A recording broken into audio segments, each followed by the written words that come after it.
Tonight's main headlines. Tun Pehin Sri Dr. Wan Junaidi and Sarawak Premier attend Sungke Perdana 2025. GPS senators affirm Sarawak's rights to oil and gas, reject misleading claims. Sarawak committed to low carbon economy, ACC 2025 launch.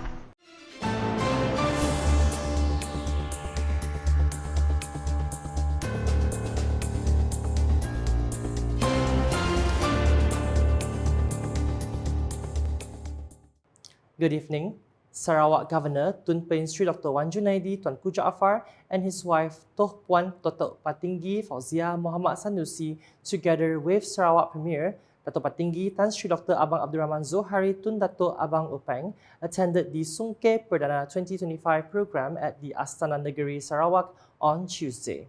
Also present were Sarawak Deputy Premiers Datuk Amar Douglas Uga Embas and Datuk Amar Professor Dr. Sim Kuihian, Speaker of Sarawak Legislative Assembly, Tan Sri Datuk Amar Muhammad Asfia Awang Nasar, Minister of National Unity Datuk Aaron Ago Dagang, Sarawak Ministers, Sarawak Secretary Datuk Amar Muhammad Awakar Marzuki, Sarawak Deputy Ministers and other dignitaries. The two guests of honor arrived at around 6:45 p.m. and were welcomed by the dignitaries and moved into the Surau Hall of the Sarawak Astana to wait for the Maghrib call to break the fast with a light meal. After breaking of fast, all the honored guests moved to the prayer room to perform the Maghrib prayer before enjoying the iftar meal. The guests present later performed the Ishaq prayer and continued by performing the Tarawih prayer before the program ended with More. Senator from Gabungan Parti Sarawak, GPS today, stressed that Sarawak's claim to regain full rights to oil and gas resources is based on historical facts and valid legislation in the spirit of the Malaysia Agreement 1963, MA 63. This statement was made in response to a news report claiming that Sarawak should stop the dispute over Petroleum National Berhad's Petronas rights to the state's energy resources. Senator Dato' Ammar Ibrahim said that GPS senators wanted to correct various misleading claims regarding the history and legality of Sarawak's oil and gas rights. He stated that before Sarawak joined Malaysia in 1963, the state already had full control over its oil and gas resources, as evidenced by the Oil Mining Ordinance 1958, OMO 1958, and UNCLOS 1954. Sebelum penyertaan dalam Malaysia pada 16 September 1963, Sarawak sudah pun mempunyai kawalan penuh ke atas sumber minyak dan gasnya. Ini dibuktikan melalui Ordinan Perlombongan Minyak 1958 atau lebih dikenali sebagai OMO 1958 yang memberi Sarawak hak eksklusif untuk mengawal, mengurus dan memberikan lesen eksplorasi minyak dan gas di dalam wilayahnya. UNCLOS 1954 yang diterima pakai oleh Sarawak menetapkan sempadan pelantar benua negeri jauh 200 batu nautika. Sebaliknya, Malaya ketika itu tidak mempunyai sebarang undang-undang berkaitan hidrokarbon kerana tiada aktiviti eksplorasi minyak dan gas di perairannya. Ini membuktikan bahawa Sarawak telah pun mempunyai rangka kerja perundangan sendiri yang sah dalam menguruskan sumber asli negeri ini. He said this during a press conference at Parliament on Wednesday. Other GPS senators present include Susan Chemerai Anding, Michael Mujalihan, Rita Sarima Petra Inso, Pele Peter Tinggom, and Robert Lau Hui Yu.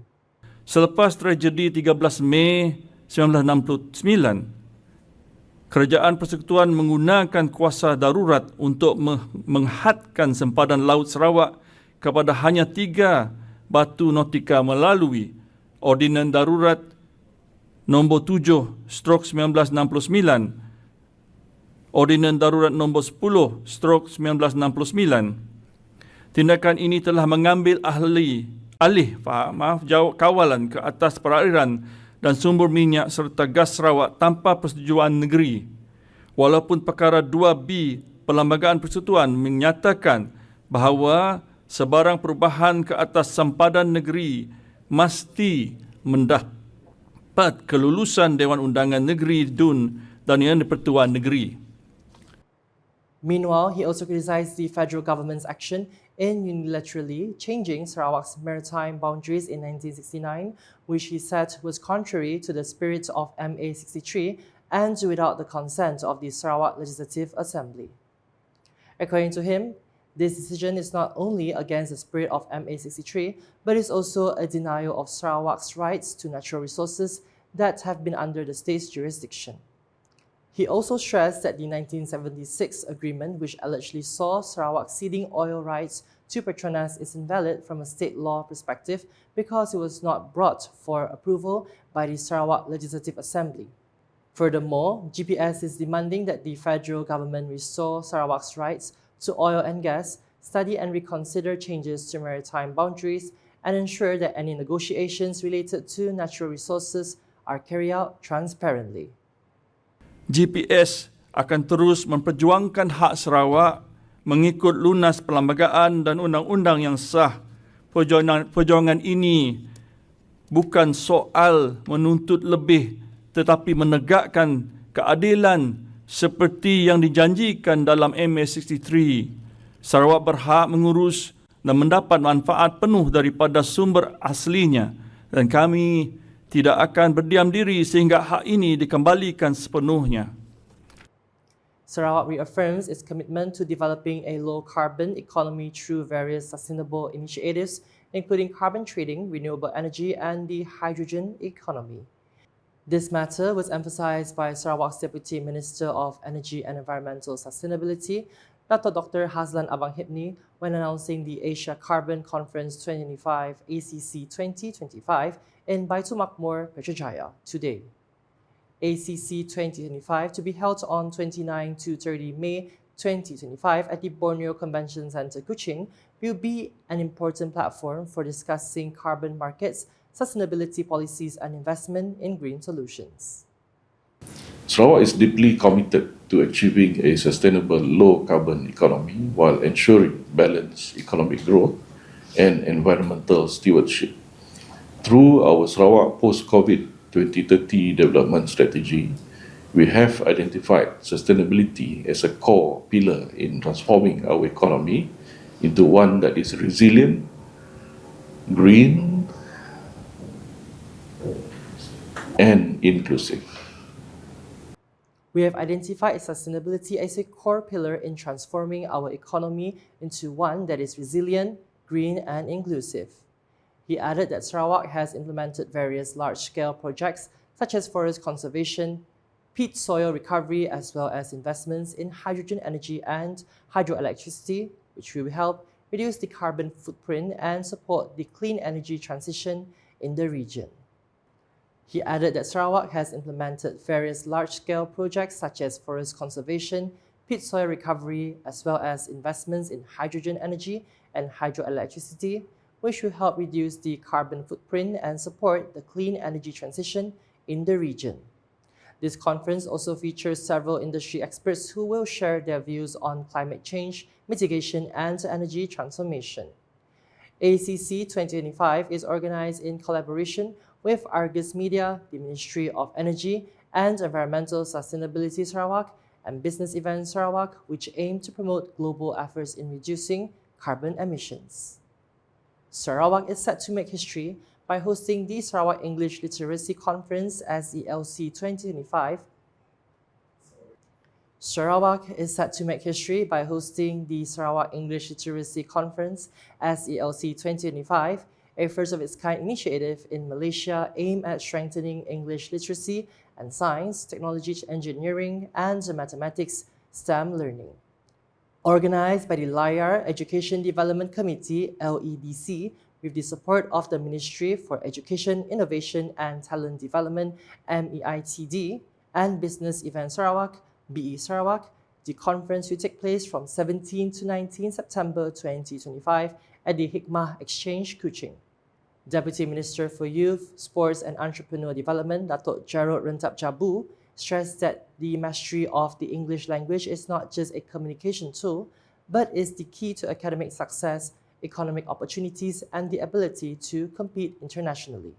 I think number one, if you see why we're trying to push this is from in terms of literacy, teaching them from very young age, then to continue on to inspire them using STEM methods, and ini akan memberikan, I think, hasrat yang amat premier lah to see that our workforce is very knowledgeable and marketable in that sense. Kalau kita melihat before the industry is coming in, by 2030 we will probably need about every year tidak kurang daripada 5,000 orang yang masuk dalam industri ini.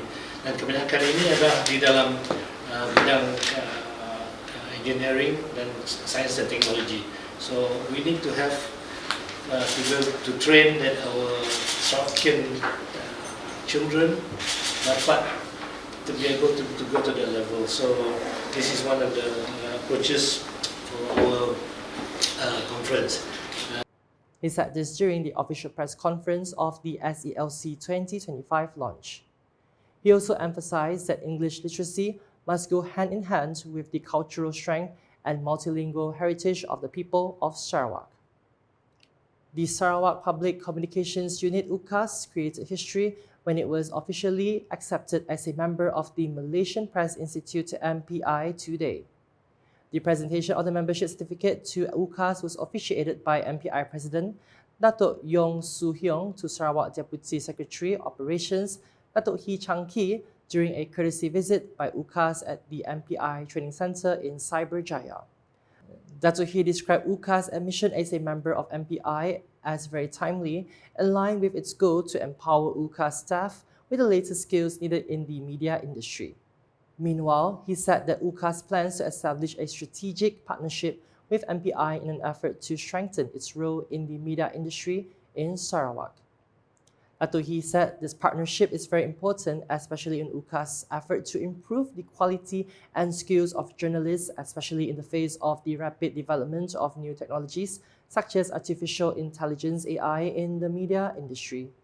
He hopes that the experience and skills possessed by MPI can help further improve the quality of media products produced by UKAS through the various trainings they provide. He stressed that with UKAS having reached 6 years since its establishment in 2018, they need to grow in line with current developments that demand the latest technological skills to ensure the delivery of more transparent and factual information to stakeholders. Towards that end, Datuk Hee said that his party is ready to examine the training offer from MPI to strengthen UKAS staff. He also invited MPI to be involved in organizing the Sarawak Media Conference as MAC 25 scheduled to be held on 24 to 25 June in Kuching. And that's the English edition with me, Yeoh.